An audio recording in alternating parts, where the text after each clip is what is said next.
Hello everyone and welcome back to Attorneys React, where your favorite attorneys react to all the stupid in this world. Today's episode of Attorneys React is special because we're reacting to judges acting badly. We've certainly seen many times where suspects act badly, or cops act badly, or attorneys even act badly, but when judges act badly, sometimes they act very badly. And today's episode focuses on some of these judges who have gone a little bit beyond the bend, forgotten their role, and acted more like antagonists than the judges that they're supposed to be. So we're going to cover a couple of these episodes of judges behaving badly. Let's go ahead and get started with this. First, we go to the Hamilton County Common Pleas Court in Cincinnati, Ohio. Standing in the hallway outside the courtroom is Cassandra Jackson. She's here today seeking a protection order, often sought by domestic violence victims. Unfortunately, a court official is telling her that she missed the deadline and will have to come back. Jackson, a working mother, grows increasingly frustrated. The argument's loud enough to be heard in the nearby courtroom. So loud that Magistrate Judge Michael Bachman, who's presiding in the courtroom on the other side of these doors, could not hear an attorney question a witness. Jackson continues to plead her case to the man in the hallway, but is denied. Jackson continues arguing before finally storming off. But Judge Bachman is unsatisfied and takes matters into his own hands. About 10 seconds after Jackson walks away, Bachman leaves the bench, chasing her down the hall. Oh dear, this is not ideal for sure. Now, the legal issues here, like you can't cause such a disruption, obviously, in a courthouse that's going to bleed into other courtrooms. So this woman is obviously frustrated and understandably frustrated, especially since it appears to be 8:30 in the morning, that she's missed the deadline and it's 8:30 in the morning. Damn, when's the deadline? One wonders. But she's creating a commotion in the hall. So this judge probably is correct to be a little bit irked. How does he go about expressing the irkness? We'll see. Catches up to Jackson at the elevators and orders her back to his courtroom. What happens next is critical to the eventual outcome of this story. Yeah. As they head toward the court, Jackson tries to turn down a hallway. That's when Bachman grabs Jackson's shoulder. Not ideal. They enter the courtroom. Bachman still does not remove his hand. Keep in mind, Jackson's in court today to file for a restraining order to protect herself and her children from an allegedly abusive relationship. Bachman orders Jackson into the jury box, then tells her she's about to be arrested for contempt of court. But the insensitive treatment continues from the rest of the court staff. 2 officers are brought in, and Jackson attempts to flee.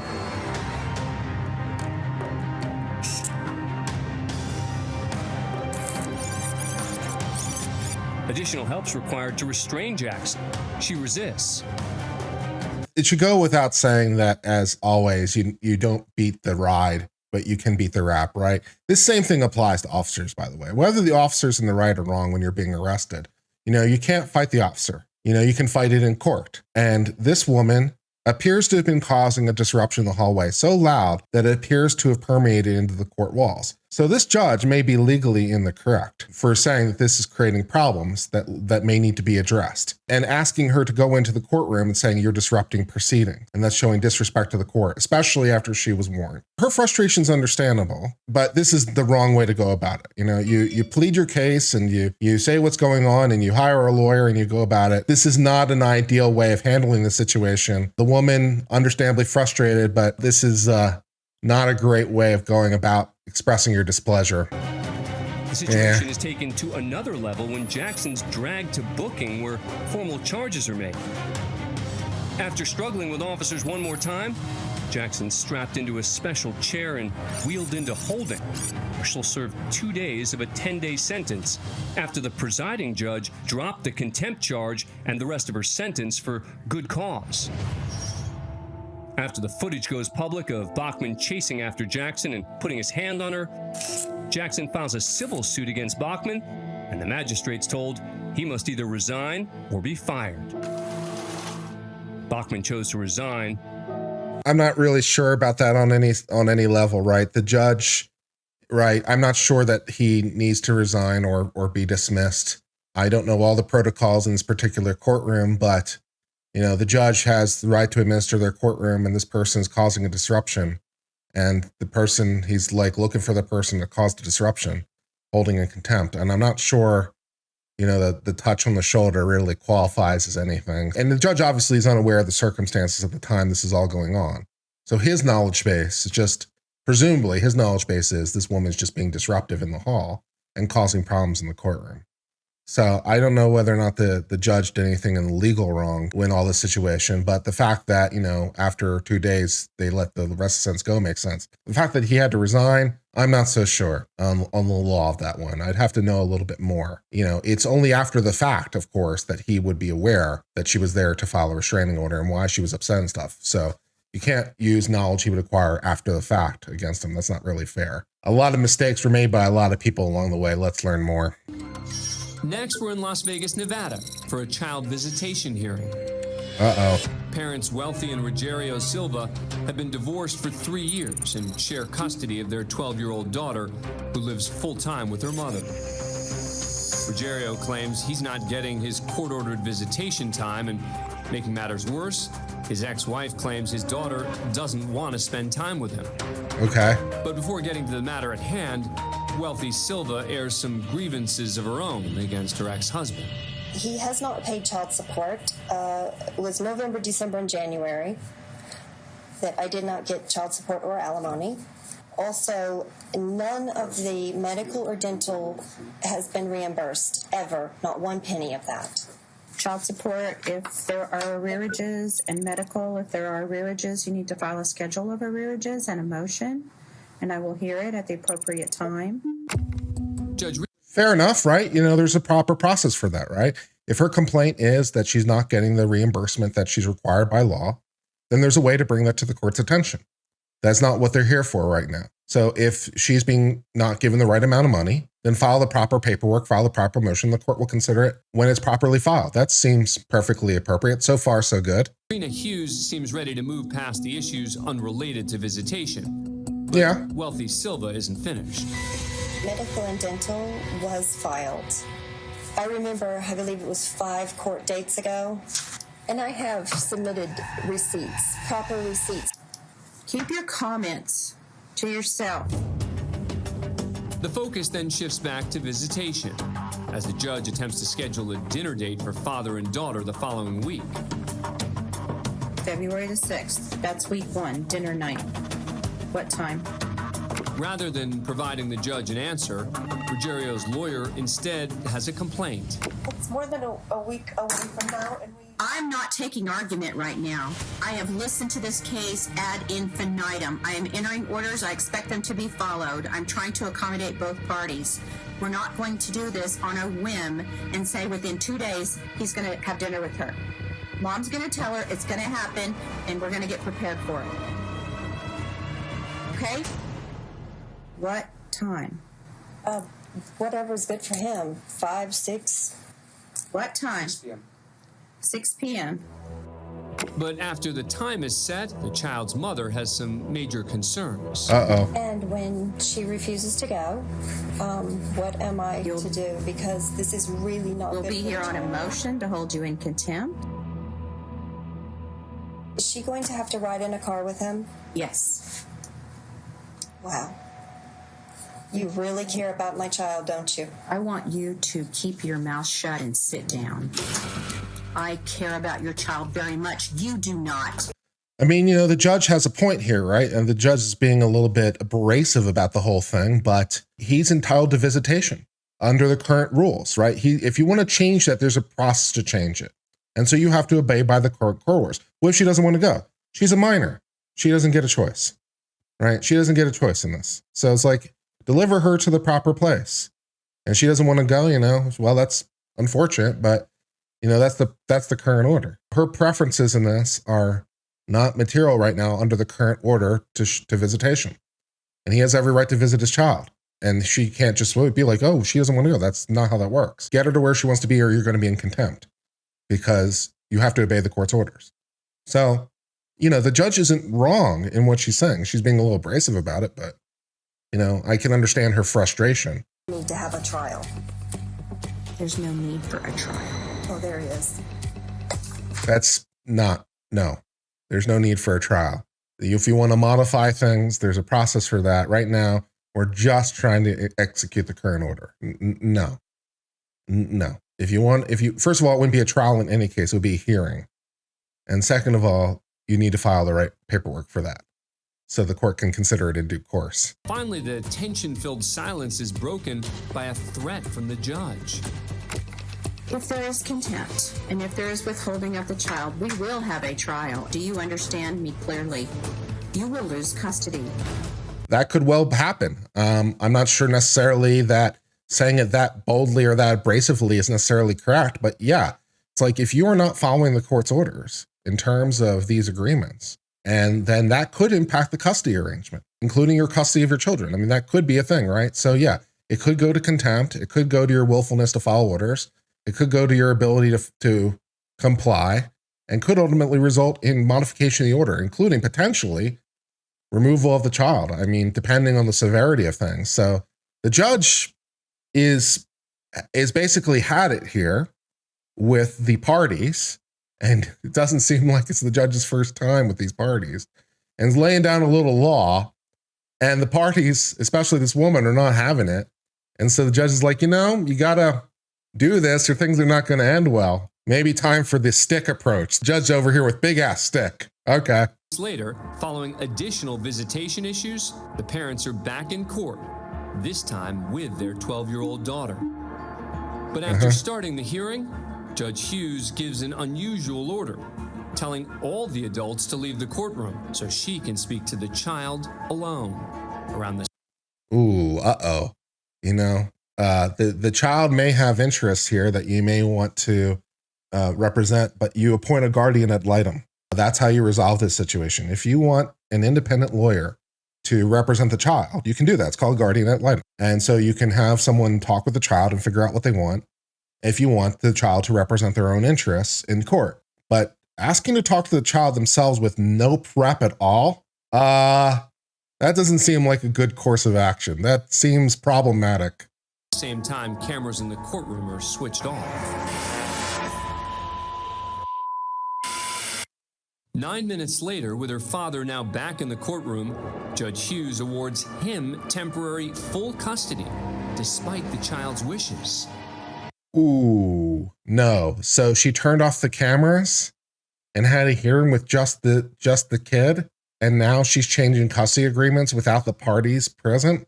Due process problems, warning, danger, danger. You know, that seems like not the correct process, Judge. Yeah. You don't understand. I love her. And I'm gonna miss her so much. Please don't do this to me. I've made a decision for your best interest. How do you know my best interest? I'm a grown-up and you're a child. Ooh, When the dismissive. girl continues to protest the decision, Please. I don't want to be with him. the judge threatens to send her to a children's shelter. If you have any difficulties, we'll go to Child Haven. It's not fun. It's in Child Haven. In fact, they put you in a holding cell, just like it would be jail. Ooh, threatening the child by removing him from the parents now and sending him to foster care? Holy shit, dude. This went from 0 to 100 real quick. Damn. I mean, we're just skipping many, many steps of proper process. Holy shit. At the same time, the girl's mother's not allowed to re-enter the courtroom and is charged with contempt for allegedly withholding visitation. But this custody fight was far from over. Following the hearing, the girl's mother filed a complaint with the Nevada Commission on Judicial Discipline, alleging her and her daughter's civil rights were violated by Judge Hughes. In response, the commission ruled that Judge Hughes did, in fact, violate judicial code and due process by holding the mother in contempt and not allowing her to be heard during the hearing. She was also accused of awarding the father custody as a punitive measure against the child's mother. The commission issued a public remand of Judge Hughes, but the penalty would later be dropped. following a successful appeal in the Nevada Supreme Court. Ultimately, the parents were awarded joint physical custody of their daughter. Yeah, so I can't speak to all the legal issues that are involved in this one, but holy shit, dude, that was a lot. You know, that the judge is making these rulings impacting the child's care with just the child apparently in the room, and then mom is not allowed in the room while the custody arrangements are being changed and not being able to be heard. It seems like a due process problem. So I don't necessarily blame the Judicial Review Commission on this, and the fact that the Nevada Supreme Court apparently reversed it. I mean, wow. I mean, I don't fully understand completely why, but I guess the judge was legally in the right, despite some of the aggressive steps here. But wow, that was not great. Not great ideal behavior. But, you know, family court is a very, very sad place. And a lot of very sad things happen there. Although some of this is somewhat surprising. If you know anything about family court, it's probably pretty mild by comparison. Family court's a very, very sad place. Let's move on. Next, we're in La Plata, Maryland for a jury selection. Okay. 25-year-old Delvon King is representing himself today on weapons charges after he was caught carrying a regulated firearm during a traffic stop. Just 3 months earlier, King was appearing at a preliminary hearing for the charges when he fled the courtroom and temporarily eluded police. Good. Because of the fleeing incident, King is required to wear a remote control stun cuff on his leg while appearing in court. And now, as he reads a prepared argument, Stop. There seems to be another problem. At the bench is 72-year-old Robert Naley. The judge retired the previous year, but was called back part-time to hear cases. This hearing got off to a rocky start when King claimed to be a Moorish American, an offshoot of the anti-government sovereign citizen movement, and insisted his true name was not Delvon King. Oh, dude, I tell you what. I don't care what happens at this point. This deserves everything that's going to happen to him. And so they're going to be like, and the judge activated the shock thingy. Dude, sovereign citizens, man. Sovereign citizens got to learn. You know, it's like, I'll show your jurisdiction. I'll share a jurisdiction with voltage, man. Dude, no wonder this. It's like, I can't. Yeah, I'm Moorish American. Here's my real true name. Oh, my. Yeah. Wow. As Judge Naley explains the jury selection process, King continues reading from his prepared argument, which questions the court's jurisdiction over him. Stop. Mr. Sheriff, do it. Use it.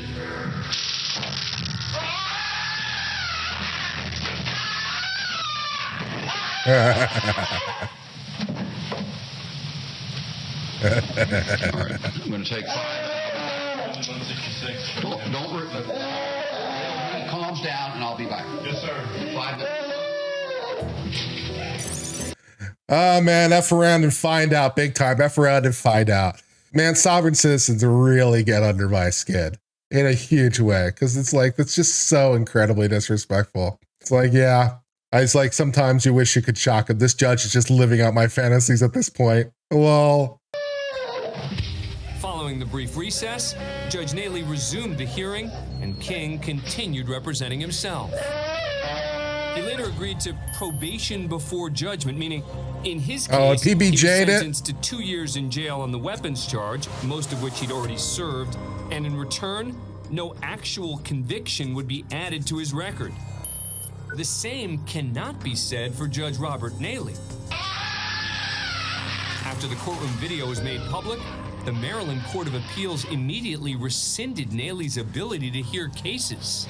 All right. He would also later be charged with a misdemeanor civil rights violation, to which he pleaded guilty, and was sentenced to a year probation, ordered to take anger management classes, and pay a $5,000 fine. Well, my friends, that brings us to the end of this series of videos of judges on the wrong side of issues. Some fun things to be sure, some disturbing things to be sure, but reminding us that judges are in fact human. Just a friendly reminder, as always, to try to behave in a professional and upstanding way, no matter who you are, and you won't have these kinds of problems. I've been Uncivil Law for Attorneys React. Till later, my friends. Cheers and goodbye. Big verdict.